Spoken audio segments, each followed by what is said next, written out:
भारत का विदेशी मुद्रा भंडार 14.17 बिलियन डॉलर बढ़ गया। इससे ठीक एक हफ्ते पहले इसमें सिर्फ 392 मिलियन की मामूली बढ़त हुई थी।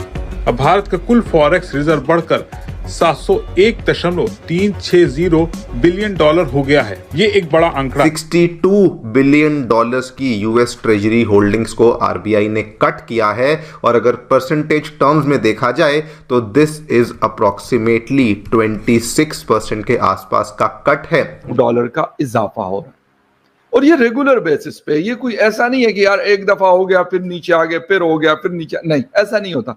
ये continuously it is increasing. Combination of factors है। यूएस और इंडिया की अगर ट्रेड डील होती है तो वो सेंटिमेंट इंप्रूव करता है, मार्केट सेंटिमेंट्स पे चलता है। उनको एक तरह से नरेटिव जो फील गुड फैक्टर है वो मिसिंग हो रहा है इंडियन मार्केट में। इतनी अच्छी ग्रोथ रेट हम दिखा रहे हैं, we are clocking the growth rate of 7.4% in the second quarter. Europe के जो सबसे बड़ा फंड होता है उनका पेंशन फंड होता है। पेंशन फंड्स को उन्होंने इन्वेस्ट किया हुआ था अमेरिका के अंदर। मोदी जी ने उसको छीन लिया और वो सारा पैसा भारत में आकर इन्वेस्ट होने वाला है। मेरे ख्याल में it's a very good sign और वेरी पॉजिटिव साइन। उनकी इकोनॉमी या उनके जो एक्सपोर्ट्स हैं वो हर तरह की, वो कुछ चीज़ बेचते हैं या वो सर्विसेज दे रहे हैं दुनिया भर को, या उनकी जो स्टेबिलिटी है, पॉलिटिकल स्टेबिलिटी है, वो इकोनॉमिक स्टेबिलिटी भी इस वजह से नजर आती है, बल्कि बहुत हाई लेवल पे है।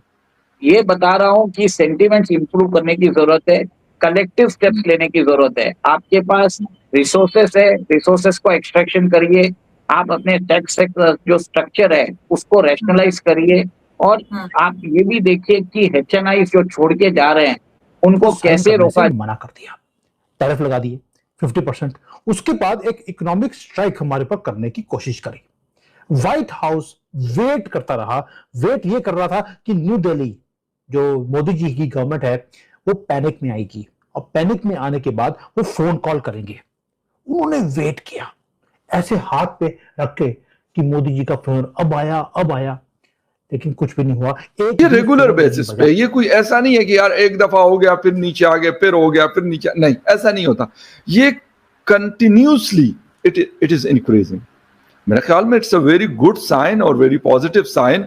उनकी इकोनॉमी या उनके जो एक्सपोर्ट्स हैं वो हर तरह की, वो कुछ चीज़ बेचते हैं या वो सर्विसेज दे रहे हैं दुनिया भर को, या उनकी जो स्टेबिलिटी है, पॉलिटिकल स्टेबिलिटी है, वो इकोनॉमिक स्टेबिलिटी भी इस वजह से नजर आती है, बल्कि बहुत हाई लेवल पे है।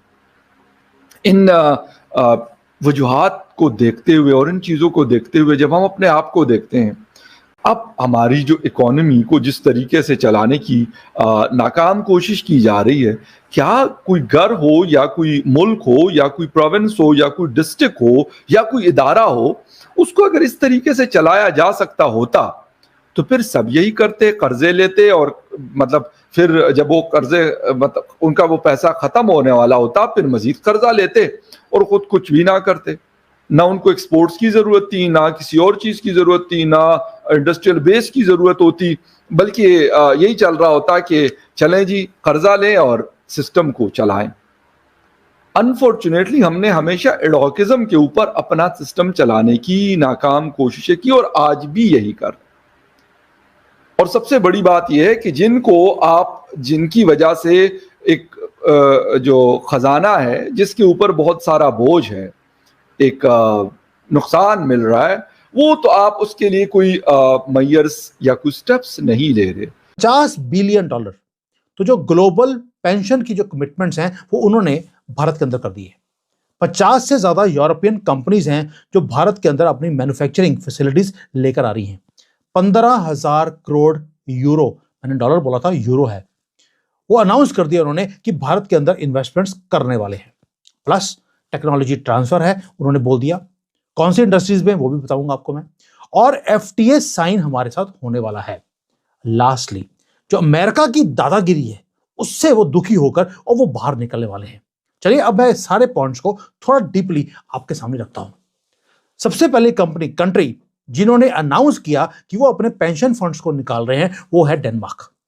उन्होंने बोल दिया कि जितने उनकी होल्डिंग्स हैं यूएस ट्रेजरी बॉन्ड्स के अंदर, वो वहां से पैसा निकालकर वो भारत में लेके आएंगे या कहीं और लेके जाएंगे। अब आप बोलेंगे यार क्योंकि डेनमार्क ओन करता है ग्रीनलैंड, ग्रीनलैंड को ट्रंप लेने वाला है इसलिए ये काम हो रहा है। आंसर है नॉट एट ऑल। उसका रीजन क्या है? रीजन ये है कि जो अमेरिका के फाइनेंसेस हैं वो बहुत ज्यादा स्केची हैं और इसलिए वो पैसा कहां जा रहा है? चाइना में लेके जा नहीं सकते, अमेरिका में दुखी हैं, यूरोप के पास अपॉर्चुनिटी नहीं है, ना ही वहां पर कोई इंडस्ट्री लग रही है, उनके पास कोई और चारा नहीं था, वो भारत में आ रहे हैं। और ये सिर्फ एक कंट्री नहीं है या एक फंड नहीं है, पूरा का पूरा कॉन्टिनेंट शिफ्ट कर रहा है यूरोप का भारत की तरफ और ये अभी इस वक्त होना शुरू हो गया।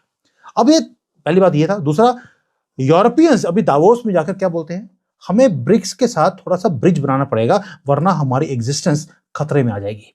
यानी कि 3 मैसिव चीजें हैं जो कोलाइड कर रही हैं एक टाइम पर और कोई भी आदमी इस डॉट्स को कनेक्ट नहीं कर रहा। आज आपको मैं सिखाऊंगा डॉट्स कैसे कनेक्ट किए जाते हैं। पहला, जो यूरोपियन यूनियन का पेंशन फंड है वो क्वाइटली एग्जिट करना शुरू हो गया यूएसए की सिक्योरिटी में से। एंड हम कितने अमाउंट की बात कर रहे हैं? यूरोप का जो बिगेस्ट इन्वेस्टमेंट फंड है वो है इनका पेंशन का fund. We are talking of hundreds and hundreds and hundreds of billions of dollars. वो ऑलरेडी उन्होंने शिफ्ट करना शुरू कर दिया है अमेरिका से। पहली बात, ये फ्यूचर में नहीं होगा, उन्होंने ऑलरेडी शुरू कर चुके हैं। दूसरा, यूरोपियन यूनियन ने अभी अभी अनाउंस किया एक बहुत ही एग्रेसिव मूव टुवर्ड्स इंडिया, वो है फ्री ट्रेड एग्रीमेंट का।